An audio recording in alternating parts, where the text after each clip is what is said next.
पर सरकार नहीं बना सकते हैं। उन्होंने हमारी बहुजन समाज की ताकत को तोड़कर हिंदू के नाम पर ठक्कर के बहका करके अपना उल्लू सीधा करने का काम किया। हिंदू एक धोखा है।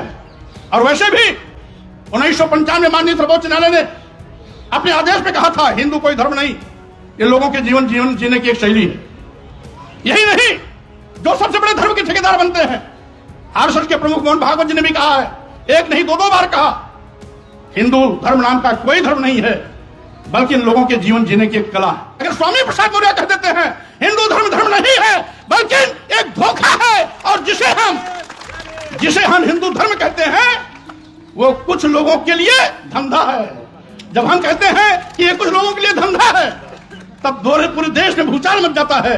लेकिन वही चीज अगर मोहन भागवत जी कहते हैं, माननीय प्रधानमंत्री नरेंद्र मोदी जी कहते हैं, माननीय गडकरी जी कहते हैं, तो किसी की भी भावना आहत नहीं होती। अगर वही चीज स्वामी प्रसाद मौर्य कह देते हैं तो लोगों की भावना इतनी कमजोर होती है कि उनकी भावनाएं आहत हो जाती हैं। देश की सच्चाई सच छुपने नहीं देंगे। आज अनुसूचित जाति और अनुसूचित जाति का आरक्षण कहीं 2%, कहीं 3%, कहीं 4% दिया जा रहा है। पिछड़े वर्गों के 27% आरक्षण के सापेक्ष कहीं 5%, कहीं 6%, कहीं 8% दिया जा रहा है।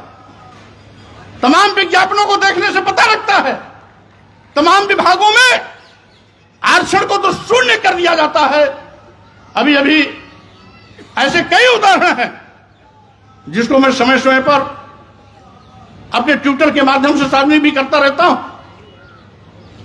और इस तरीके से आज हकों पर डकैती डालना,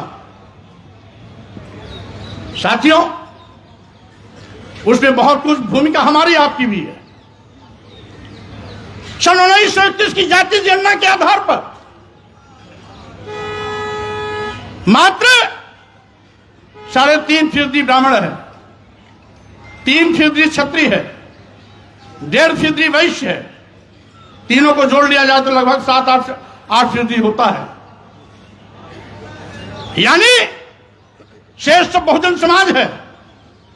तो 8% लोग अपने बलबूते पर सरकार नहीं बना सकते हैं। उन्होंने हमारी बहुजन समाज की ताकत को तोड़कर हिंदू के नाम पर ठक्कर के बहका करके अपना उल्लू सीधा करने का काम किया।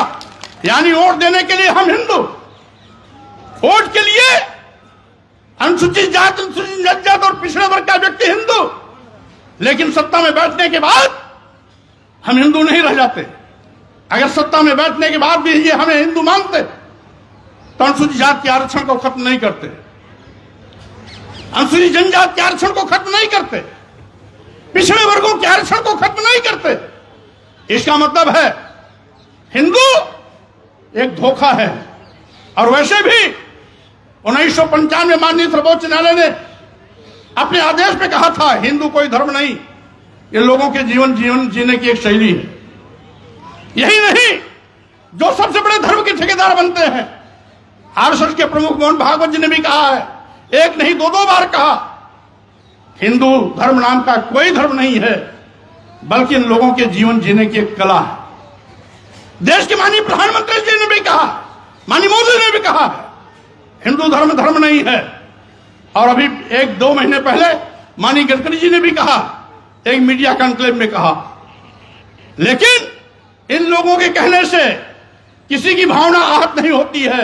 अगर स्वामी प्रसाद मौर्य कह देते हैं हिंदू धर्म नहीं है बल्कि एक धोखा है, और जिसे हम हिंदू धर्म कहते हैं वो कुछ लोगों के लिए धंधा है।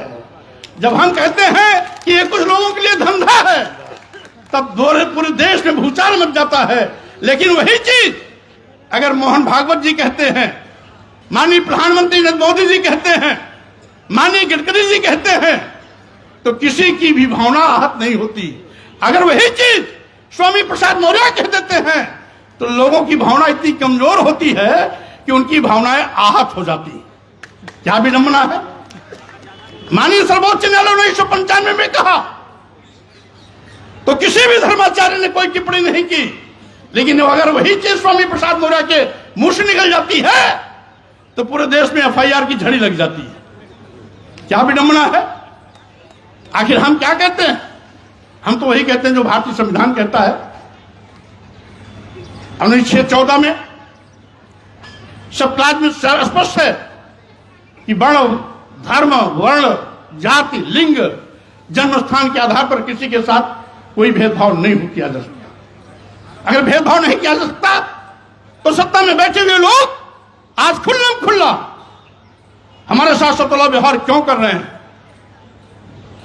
भारतीय संविधान द्वारा दिया गया अधिकार छीनने का पाप क्यों कर रहे हैं? आरक्षण खत्म क्यों कर रहे हैं? संविधान को निष्प्रभावी क्यों कर रहे हैं? लोकतंत्र को खत्म करने का दुस्साहस क्यों कर रहे हैं? और यही नहीं, ये तो देश को बेचने का भी पाप कर रहे हैं। साथियों, आज सही मायने में जब से डबल इंजन की सरकार वाले आए हैं, सरकारी नौकरियां गायब हो गई। आज देश के नौजवान बेरोजगारी का दंड झेल रहे हैं। करोड़ों करोड़ों नौजवानों को आज बेरोजगारी का सामना करना पड़ रहा है। उनके सामने रोटी का संकट है, उनके सामने पेट की रोटी की भूख है।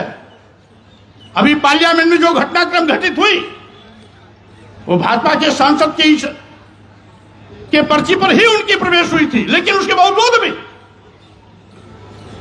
उन लड़कों ने जो भी किया सदन के अंदर और बाहर, ये हो सकता है तरीका उनका गैर कानूनी रहा हो, अलोकतांत्रिक रहा हो, संविधान की मर्यादा के विपरीत रहा हो, लेकिन जो बात उभर के आई है उसके आगे भी कहीं न कहीं बेरोजगारी रही है, उनके पेट की भूख रही है, वो रोटी की तड़पन रही है, जो पार्लियामेंट में इस तरह से करने के लिए उनको मजबूर किया है। और इसीलिए मैं कहना चाहता हूं, आज ये हकीकत है कि आप देश का करोड़ों नौजवान बेरोजगारी के नाते दुखी है, पीड़ित है, रोटी की भूख से बिलबिला रहा है।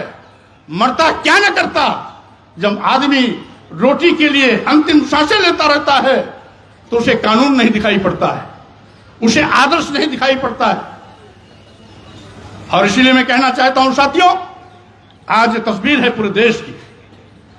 आज जिन विभागों में नौजवानों को सरकारी नौकरियां मिलने चाहिए, जिन विभागों में नौजवानों को सरकारी नौकरी मिलने की उम्मीदें थी कि आज नहीं तो कल यहां हमें सरकारी नौकरी मिल सकती है, उन विभागों को यह सरकार बेचने का पाप कर रही है।